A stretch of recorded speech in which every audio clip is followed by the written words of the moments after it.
So welcome, Jocelyn, Facebook fans and variety show fans. This is our Friday interview. I'm Jack Newby, the Executive Director of the Jocelyn Center. Before we start with our interview this morning, very interesting about what to do in the event of an accident and how you can take care of yourself and be sure you protect your rights. I wanted to let you know a little bit about what's happening here at the Jocelyn Center. So we are reopening. Our first day will be Wednesday, June 2nd from 10 o'clock to noon. And that's our Back to Jocelyn event. And that will give you a chance to come in, meet some of our business partners, also find out about our classes and activities that we will be starting out with, and make sure that you are a member because we're currently working under the recommendations of the Riverside County Health Department, and we have to limit class sizes. So it will be first come, first served. And so if you sign up for the class, you'll make sure you get the class. And you will see exercise programs, yoga, a number of different programs. Our knitting group is coming back. Our strummers group is coming back. So there'll be a lot going on and a lot for you to get involved with. The other thing I wanted to mention is we are in our End Senior Hunger campaign. And, you know, as summer comes along, our donations dwindle, and our obligation is to take care of the seniors who are at home receiving our Meals on Wheels daily. So we want to make sure that we can continue doing that. We can do that with your help, with a contribution anywhere from $5 to $5,000. Any of that will help us make sure we get through the summer. They're the hardest months for us.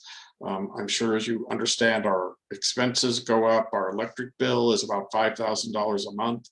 And we want to make sure we're prepared to continue those critical meal deliveries to our homebound seniors. And you can find out more about that program and actually donate to it by visiting our website at jocelyncenter.org. So that's coming up. Also,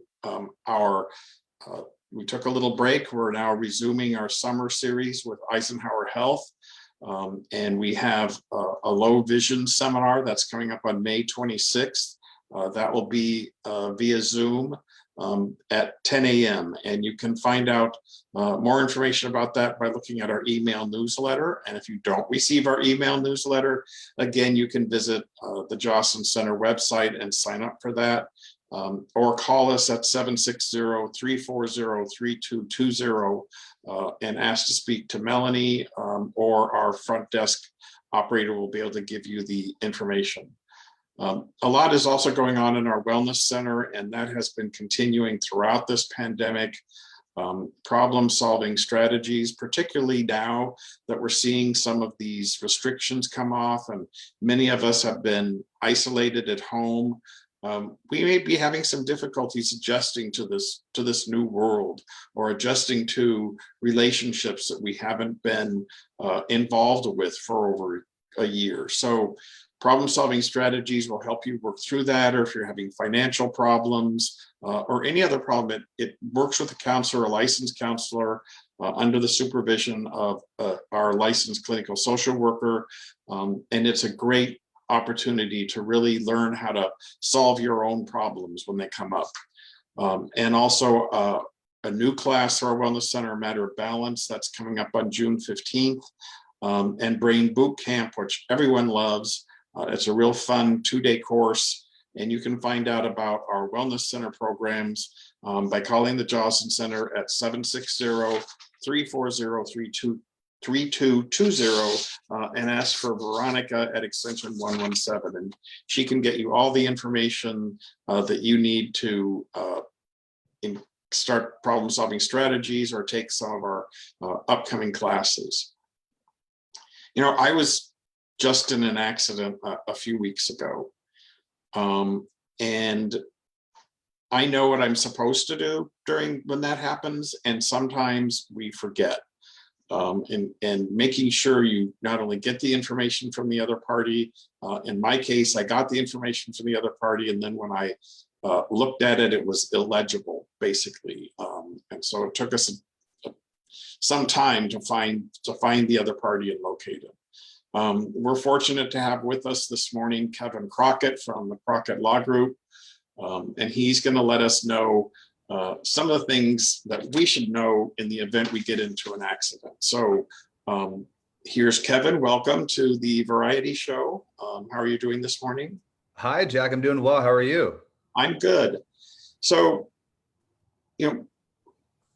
as people are getting out more, maybe they haven't driven for a while. Other people haven't driven for a while. And unfortunately, accidents happen. They do. So first, before we get into that though, tell us a little bit about yourself. I looked at your website, pretty impressive. So tell us a little bit about yourself. Sure, thanks. So I'm a personal injury attorney in the Coachella Valley. I started at a large personal injury law firm, and I was there about 5 years. And I branched off and started my own firm, first out of Irvine and now also out of Coachella Valley. And all we do are personal injury accidents. So we don't handle workers' compensation. We don't handle medical malpractice, just personal injury. And that allows us to focus and really hone our skills on what we do best. So we primarily handle car accidents, slip and fall accidents, dog bites, and those sorts of things. Okay. So if someone is unfortunately involved in an automobile accident, what are some of the things that they should do and be aware of following that accident? Because usually we're a little shaken up when it happens. Right. No, you're absolutely right. Usually we've got adrenaline running through our veins and are in shock and don't really know what to do. And we forget to take the steps that we know that we should take just intuitively. But the first thing that you should do is call the police. Call the police, because that police report is going to be extremely important for your claim later on if you are injured. And you might not know at the scene whether or not you're injured, because like you said, you've probably got adrenaline going through your veins at that time. So you might not feel it until later on. So you want to call the police. Now, you should know, though, that if you report no injuries, it's a city by city policy. So some police won't come out unless there is an injury reported. And in that case, you'll want to exchange information yourself between you and the other driver. You also have a legal obligation to do so. Now, as you said, you wrote down some of the information, which is good, but with iPhones and Androids these days, it's best to take photographs of the driver's license, of their license plate, of their car registration, of the property damage to your vehicle, to the other person's vehicle. Also, just zoom out and take pictures of the accident scene, because that might be relevant later on, depending upon the type of accident that it is. So just take photographs of the scene. And after that, you're going to want to see a doctor. And I always recommend that people see a doctor the same day as the accident, even if they don't feel it right away, because they very well may the next day. But it's just important to get checked out to make sure, because you might not know what's going on with you. And then after that, it's best to notify your insurance company of the accident. So they're probably going to ask you for a recorded statement or something like that. It's best not to, and don't discuss injuries with them, but just let them know that the accident occurred. Now, the flip side is true, which is that don't talk to the defendant's insurance company until you contact a personal injury lawyer, because it's like talking to the police. They're going to try to trip you up and use what you say against you down the line. Very good advice. And one of the things, I think in California, we're also obligated to show our proof of insurance to the other party. Yeah, absolutely. You have to show your insurance information to the other party, or if the police are out there, then they'll help coordinate that. So make sure you carry that on you, or it'll probably be in the app in your phone. And I've heard the important part about, seeing a doctor, and even if you don't feel that you're injured, it's like if you work out, you may not feel it right away, but the next day or so, you could get some real serious muscle spasms.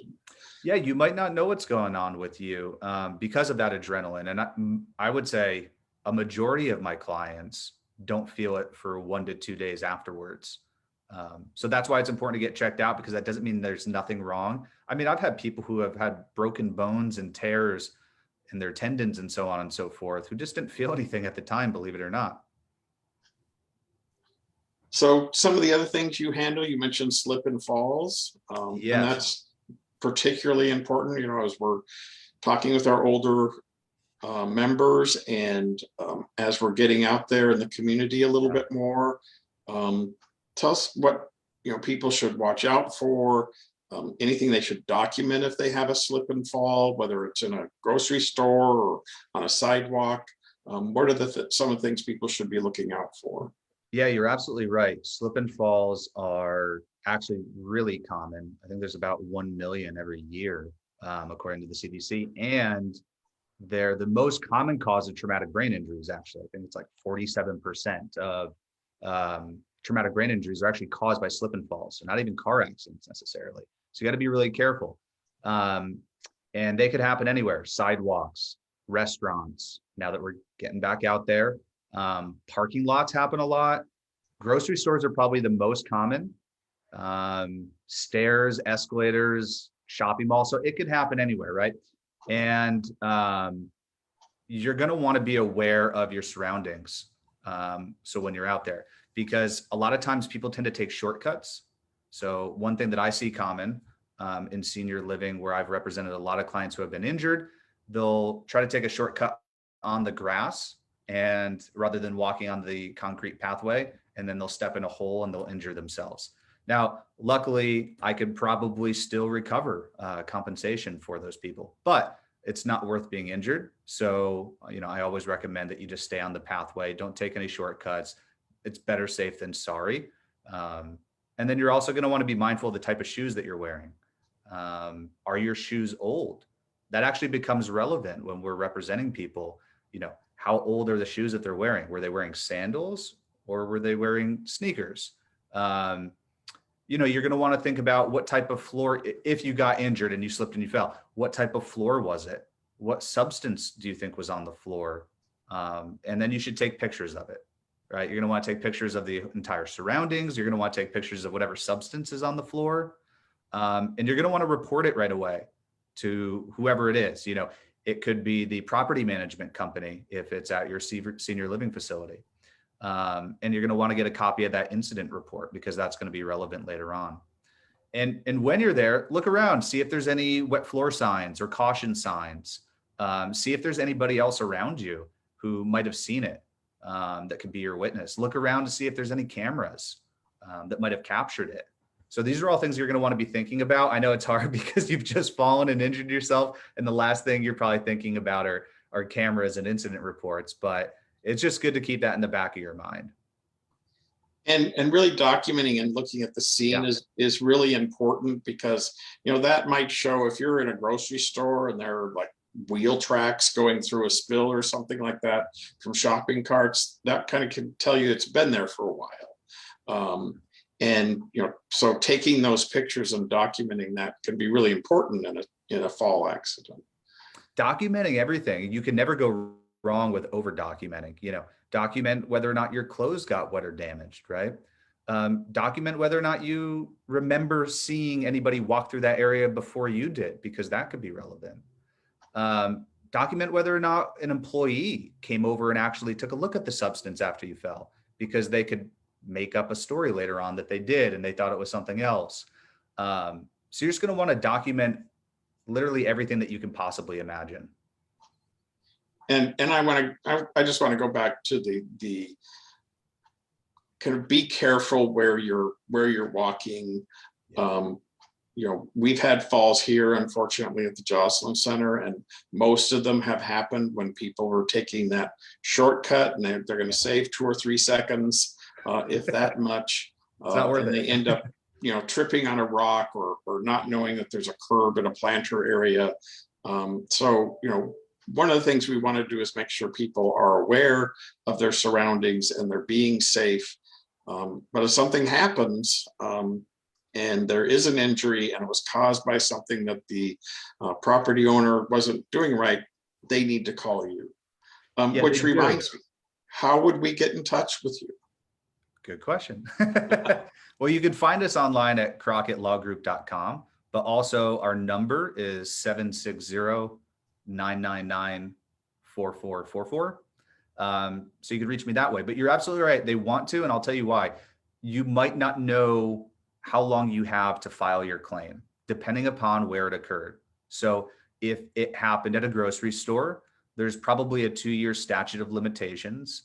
If it happened on a sidewalk, it could be 6 months because you're pursuing a public entity.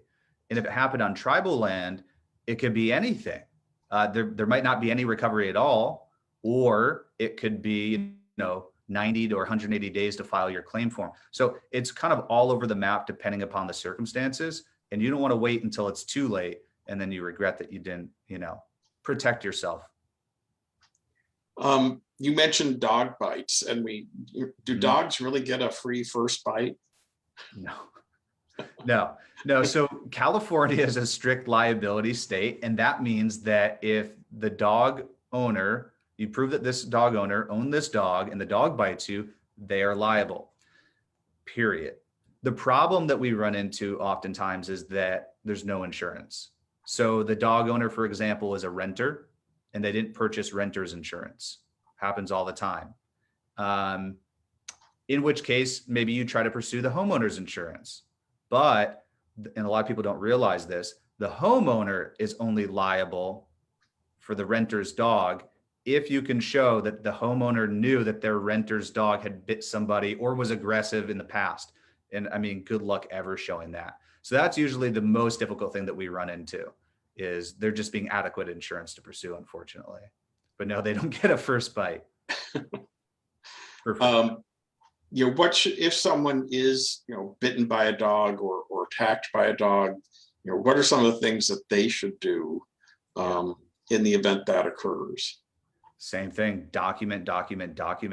Photos are going to be really important. Take photographs of the dog that bit you.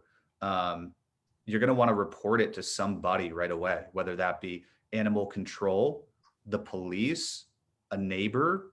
Get somebody else involved, find out if there are any witnesses. Dog bites can be he said, she said, right? One of the defenses is that you provoked the dog. So people might make that up.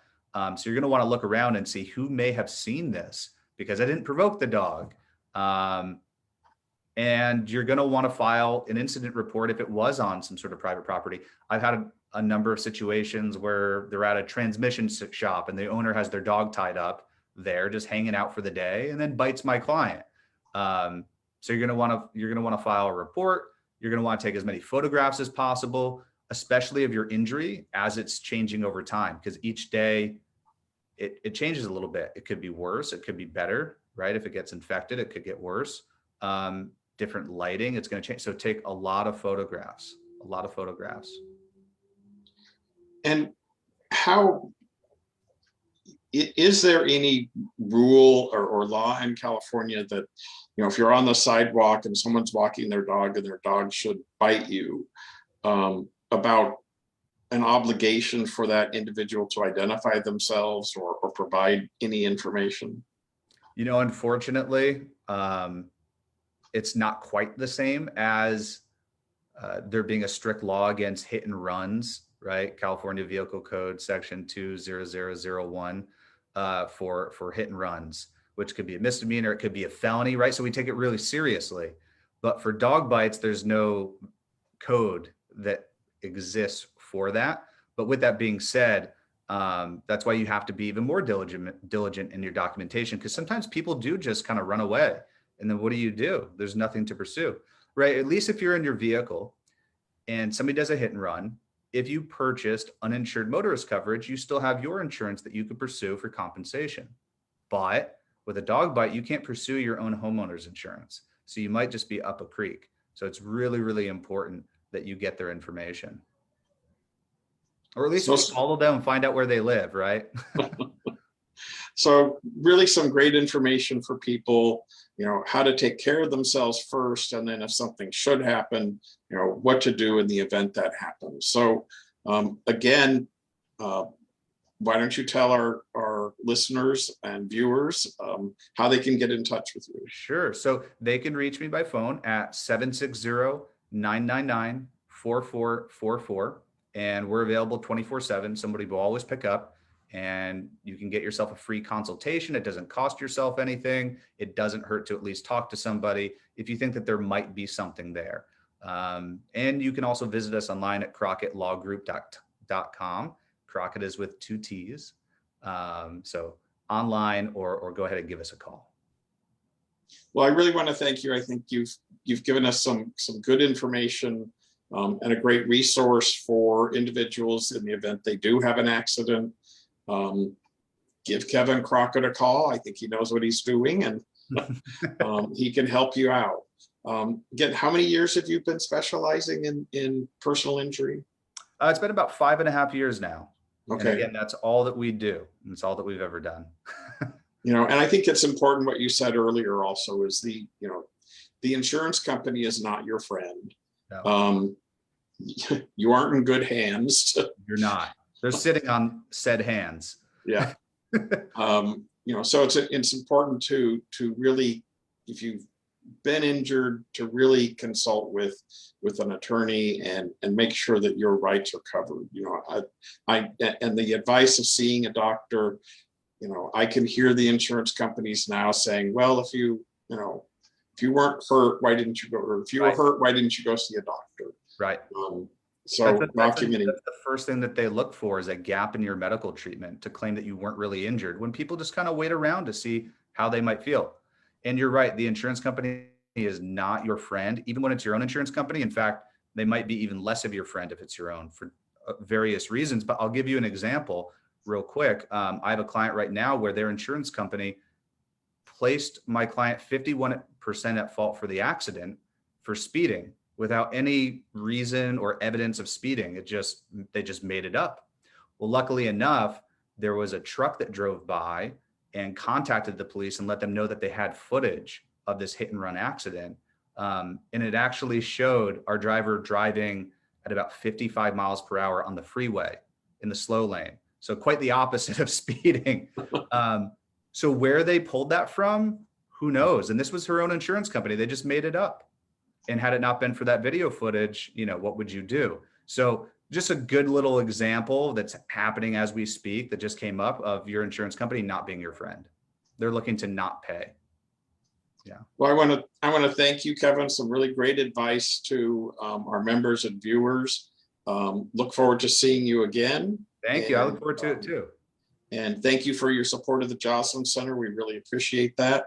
And so that will finish off our Joslyn Center Variety Show Interview Friday. Check in with us on Monday for Mindful Mondays and learn how to relax and be present. So again, thank you, Kevin, and look forward to seeing you again soon. Yeah, me too. Thank you for having me. Okay, and everyone have a great weekend. Thank you.